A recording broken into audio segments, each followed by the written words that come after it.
Então, nosso papo hoje aqui vai ser sobre as oportunidades que o mercado de design de marcas oferece e que muitas vezes as pessoas não estão, elas não estão atentas a tudo que elas podem oferecer como serviços.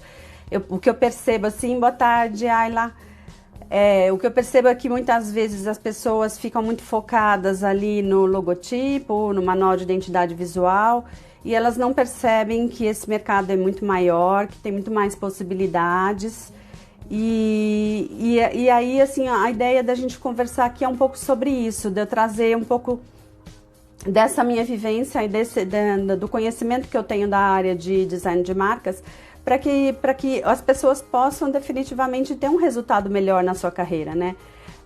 Para quem não me conhece ainda, eu sou Margarete, eu criei o canal do Mestre Criativo para compartilhar mais informações, tanto sobre o mercado de design para pessoas que já estão no mercado há mais tempo, mas que a gente possa conversar sobre isso e trocar, mas também para pessoas que estão começando na carreira e que precisam desse apoio inicial, apoio que muitos de nós não tivemos há algum tempo atrás. Então, ter alguém para falar, para ajudar, para dar dicas, esse é o papel do Mestre Criativo.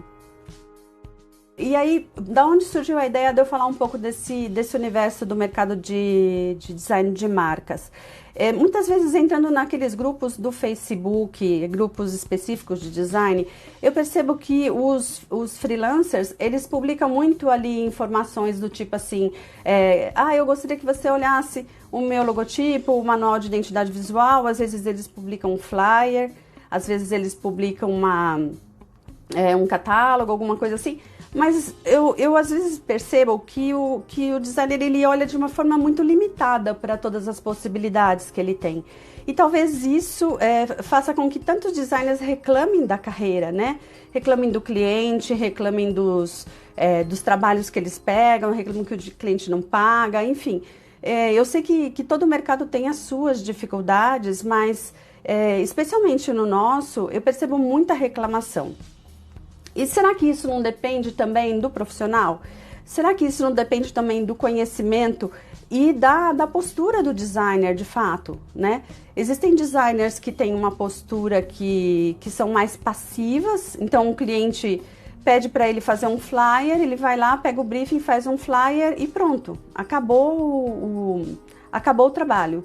Ele não tem uma postura investigativa, né? De pensar antes, olhar esse cliente antes, olhar o mercado, né? Que ele está atuando, quem são os concorrentes dele, quem são os produtos.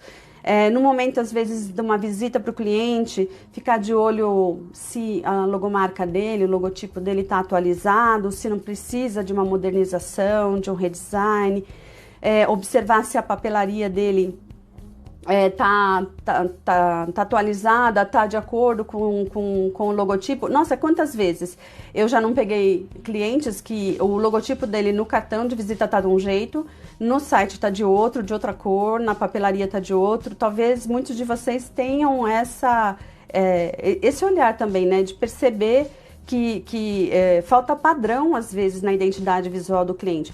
Mas lógico que não é só a identidade visual, você estar olhando para o mercado dele no momento de chegar na visita ao cliente, ou mesmo que seja um contato assim, através da telinha ou através de texto, enfim, né, de mensagem de texto, mas você mostrar para o cliente que você sabe um pouco mais sobre ele, sobre o mercado dele, que você viu quem é o concorrente dele, você tentou entender para quem que ele vende o produto ou o serviço dele, e demonstrar empatia, né? Demonstrar que você está ali para agregar para aquele cliente. Então, essa postura do designer, ela é muito importante para que essa quantidade de reclamações que muitas vezes a gente vê do cliente e essa falta do trabalho do designer, às vezes é responsabilidade dele mesmo e não do cliente. E ali dentro dessa reunião de briefing ou desse contato aqui, começar a perceber quais são as possibilidades para a gente oferecer de serviços para ele, né? Mas o meu foco aqui com vocês não é exatamente falar sobre a postura, mas é mostrar quanto mais a gente pode oferecer dentro desse universo do design de marcas, né? Que tipos de serviços. E para a gente falar sobre isso, é importante eu dizer para vocês que a gente vai entrar agora no universo do branding. O branding é quando uma empresa ela usa como estratégia colocar no centro das decisões dela a marca. Então, aquele designer que muitas vezes só enxerga a possibilidade dele fazer um logotipo em um símbolo, ele pode ter dentro do branding um leque de outras possibilidades para ele oferecer para o cliente. E a primeira parte, assim, a primeira coisa que se faz dentro do branding é todo o estudo e o diagnóstico e traçar as primeiras estratégias da marca para que a marca comece a tomar forma, né, a tomar volume. E aí, como que o designer pode contribuir dentro disso? Estudando um pouco mais sobre marketing e sobre branding, ele pode orientar o cliente, ajudar o cliente a estabelecer os valores da marca, o posicionamento da marca, a personalidade da marca e a imagem desejada. O que eu estou falando aqui com vocês é de uma etapa extremamente importante de um projeto de branding e que o designer pode e deve fazer parte desse processo. E isso tem um preço, as pessoas cobram para fazer isso, né? Empresas de consultoria de marketing, empresas de design estão fazendo esse tipo de trabalho, oferecendo dentro do processo de branding toda essa parte de elaboração de diagnóstico e de estratégias de marca. Então, você tem, a partir do momento que você mapeia esses valores, posicionamento da marca, personalidade e imagem desejada, você já pode ir para a segunda etapa, que a segunda etapa qual que é para o designer? É ajudar o cliente, e esse quando eu falo ajudar, é trabalho, tá? É oferecer como projeto, é você ajudar esse cliente a encontrar possibilidades de nomes para essa marca. Mas aqui dentro do branding, a gente chama esse processo de encontro de nomes para essas marcas, a gente chama isso de naming. Naming é um processo criativo, onde você vai descrever, você vai criar vários nomes, assim, você começa aí colocando numa lista, não quero falar detalhadamente desses processos, mas você sai de uma lista de 50 a 100 nomes, e você vai reduzindo esses nomes até você chegar em 3 nomes, provavelmente, que seriam os melhores, os mais adequados dentro pro perfil do cliente, considerando ali as estratégias da marca, né, que você estabeleceu lá atrás, os valores, o posicionamento, e a partir disso ter ali 3 ou 4 marcas. Só que tem mais uma coisa, quando você vai definir um nome de uma marca para uma empresa, a gente precisa ver se essa marca está disponível para ser registrada na categoria, no segmento de atuação do cliente. Então, olha, mais um serviço aí que a gente pode oferecer. Não é o serviço de registro da marca, mas é oferecer para o cliente essa busca de dentro do site do INPE para verificar se aquelas 3 marcas lá, elas estão disponíveis, então, para o cliente e também dentro do domínio, né? Não adianta, às vezes, você cria uma marca para um produto ou para a empresa e depois você não consegue registrar o domínio, porque outras empresas já foram lá e já registraram. Então, você também pode fazer essa análise para o cliente. Então, olha, a gente tem, por exemplo, essas 3 marcas, a gente faz essa consulta no INPE, aqui o Edson tá até falando aqui para a gente, faz essa consulta no INPE, e também faz a consulta nos sites que registram os domínios. Então, você já vai entregar para o cliente mais um serviço. Essa análise não quer dizer que ele vai conseguir registrar, porque aí existe todo um processo de entrada e aí não vai entrar dentro do nosso métier, né? Quem faz isso é o despachante, um advogado, enfim, eles que vão cuidar dessa parte. Mas quando você participa desse processo do naming, você ajuda depois o cliente a verificar se tem a disponibilidade daquela marca e também para os domínios. Estabelecido isso, qual é o próximo passo? A gente tem o logotipo e o símbolo, né? Pode ter os dois ou não, a definição da tipografia e a definição das cores. E aí, a partir do logotipo, que já é um serviço que já está dentro desse universo bem conhecido do designer, né? Que é o que a gente chama de expressão visual da marca, o logotipo, o símbolo, e todas as manifestações que depois vão acontecer dentro do manual de identidade visual, né? A gente vai normatizar o uso desse logotipo dentro do manual, e aí você vai fazer todo aquele trabalho do manual básico, né? Que normalmente lá nos grupos de freelancer que eu comentei, normalmente é o que acontece. A pessoa faz o logotipo, o símbolo, estabelece ali a tipografia, as cores, apresenta a malha construtiva, as assinaturas visuais, e depois ele faz lá o pacote das aplicações, né? Num cartão de visita, faz a aplicação num papel timbrado, num envelope, numa pasta, num brinde, num uniforme. Então ali tá toda aquela estrutura lá básica do manual de identidade visual. Aí o designer entregou isso e tá tudo bem. Ele acha que ele cumpriu o trabalho dele e que ele fez a parte que cabia a ele.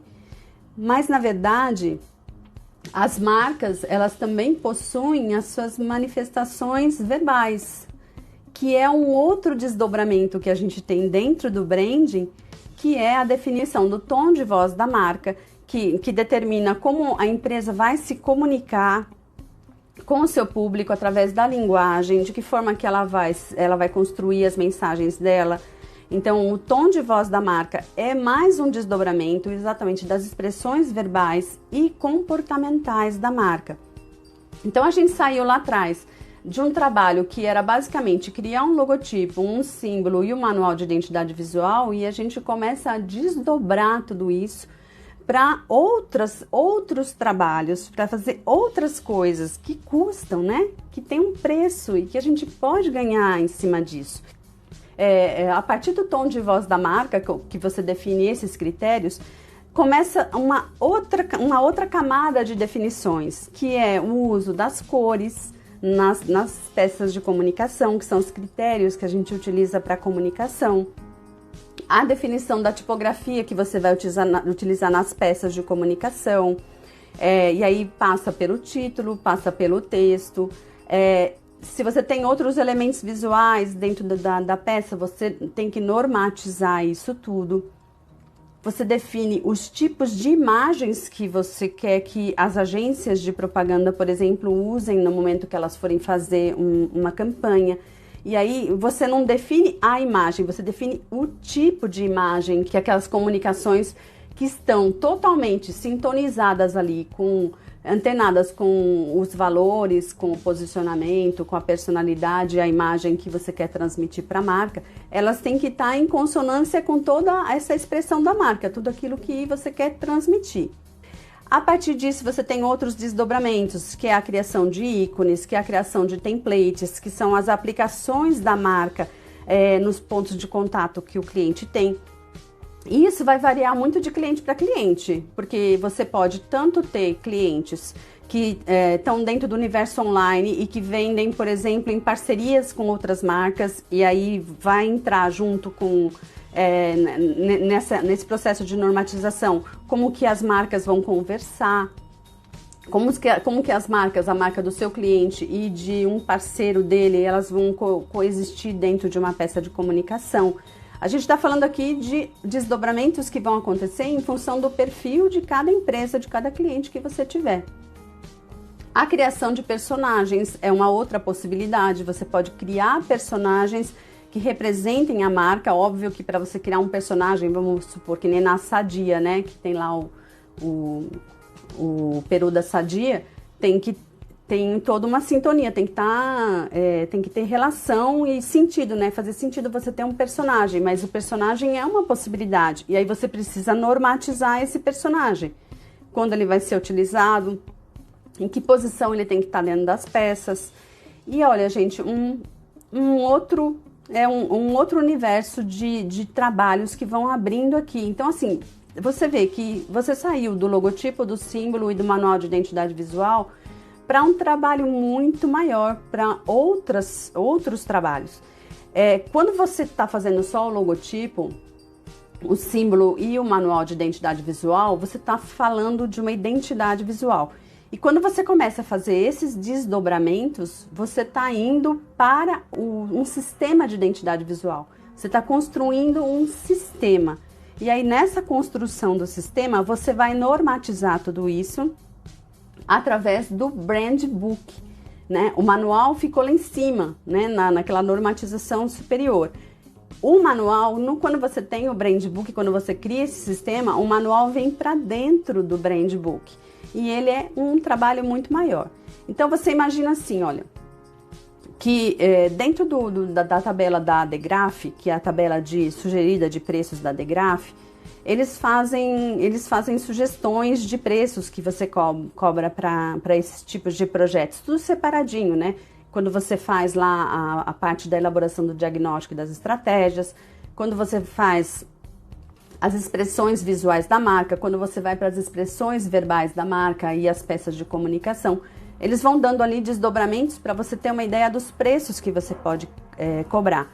E eles dizem assim, se você pegar, por exemplo, uma empresa de pequeno porte, que hoje uma empresa de pequeno porte faturar aproximadamente 4 milhões e 800, quase 5 milhões por ano, que você pode cobrar quase 60 mil reais para fazer um projeto desse tamanho. Então, olha só, será que a gente está deixando de olhar para um cliente e potencialmente se colocar numa posição de oferecer alguma coisa que vai realmente agregar mais valor para ele? Talvez a sua realidade não seja para cobrar 60 mil reais de um cliente, talvez você não esteja dentro dessa realidade, mas você pode perceber que existem outras possibilidades de ganho e que isso envolve estratégias, envolve conhecimento, né? Não dá para você hoje ser um designer iniciante e sair oferecendo tudo isso, porque você vai ter que ter um pouco mais de conhecimento de marketing e de branding aqui, mas que dá para fazer muito mais com todo o potencial que a nossa carreira tem. Então, olhar para a nossa carreira como se fosse alguma coisa simples, vulgar, alguma coisa que só trabalhe com, que você só precise ter o conhecimento de Photoshop, Illustrator, InDesign, é reduzir a nossa carreira muito pouco. Na verdade, a gente tem um potencial estratégico para contribuir dentro das organizações enorme. E a gente tem que se apropriar disso. Eu acho que o grande papel do mestre criativo aqui dentro desse universo que eu tento criar aqui, é a gente tentar exatamente valorizar a nossa categoria e mostrar que a gente tem um papel muito importante e que a gente pode fazer muito mais do que só fazer um layout bonito, um logotipo bonito. Então, se você tiver até interesse de ver a tabela da Adegraph, é só colocar aqui no Google, né? Busca lá a tabela referencial de preços da Adegraph 2020, vai aparecer para você. Ele é só uma tabela referencial, mas essa tabela, ela pode te dar uma luz sobre todo tipo de serviço que você pode oferecer e aproximadamente o preço que você pode cobrar. Eles até separam por microempreendedor individual, microempresa, pequeno porte e grande porte. Eles fazem essa separação. Então é interessante você dar uma olhada nisso também. Eu até coloquei aqui na bio do meu Instagram, eu coloquei 3 brand books, um da Coca-Cola, um do PayPal e um da Oi, que são manuais que eu considero de excelente qualidade e que vale a pena vocês olharem para vocês verem esse passo a passo de tudo que eu construí aqui com vocês, todo esse trabalho que eu fui mostrando para vocês. Agora, o seu trabalho terminou aí? Não terminou. Então, você passou aí por 4 etapas diferentes, né? As estratégias, a parte das expressões visuais, das expressões verbais e o brand book. Só que a partir desse ponto, abre um leque de possibilidades para vocês, que é a parte de sinalização, a confecção de embalagens para clientes, sites, aplicativos, material de ponto de venda, layout de loja, enfim. Tem muita coisa aqui, muitas outras possibilidades que abrem a partir desse material que você criou. Então, para o cliente, qual que é a grande vantagem, acho que, dessa história, assim, se a gente comparar o cliente e você? A vantagem é para os dois. Primeiro, porque o cliente não vai precisar ele confia no fornecedor que ele tem, que é o designer, no caso você, e ele não tem que ficar correndo, cada vez que ele precisa de um trabalho, ficar correndo atrás de um designer novo, fazendo briefing tudo de novo, tendo todo aquele desgaste de fazer a pessoa entender o negócio dele. Para o cliente vale muito mais a pena ele ter alguém que ele possa contar, que ele perceba que está disposto a construir a marca dele junto com ele, a estar junto com ele, fazendo a empresa dele crescer, do que para ele ficar correndo atrás de novos designers e ficar aí nesse processo desgastante. Então, para o nosso universo, né, do design, para a gente sair daquele grau de reclamação que eu vejo dentro dos grupos a respeito dos clientes, dos trabalhos, você vai ter que investir no seu conhecimento e você vai ter que investir na sua postura. Como eu já falei anteriormente, ali da postura eu não vou entrar nisso, mas o conhecimento é fundamental, porque se você não investir no seu conhecimento, e aqui nesse caso conhecimentos em marketing, brand, comunicação, você vai continuar cobrando R$100 para fazer um logotipo e vai estar sempre atraindo para você clientes tóxicos. Eu acho que isso não faz bem para ninguém. Eu acho que clientes tóxicos, que são aqueles que não valorizam o nosso trabalho, não valorizam a nossa categoria, ele dispensa esse tipo de cliente. Deixa para aqueles que não estão dispostos a investir na sua carreira. Acho que toda a carreira, em qualquer área de atuação, a pessoa faz cursos livres, faz graduação, faz pós-graduação, faz mestrado, faz tanta coisa para cada vez ficar melhor, da nossa parte também. Para você oferecer, então, esse universo do branding que eu coloquei aqui, você precisa ter mais qualificação. Eu quero dizer assim, de uma maneira geral, você precisa buscar se qualificar não só nas ferramentas, mas também nas estratégias de marketing e brand. Tá? Esse é o recado que eu queria passar para vocês aqui hoje. Eu queria saber se vocês têm alguma pergunta. Deixa eu dar uma olhadinha aqui. Quem tá aqui?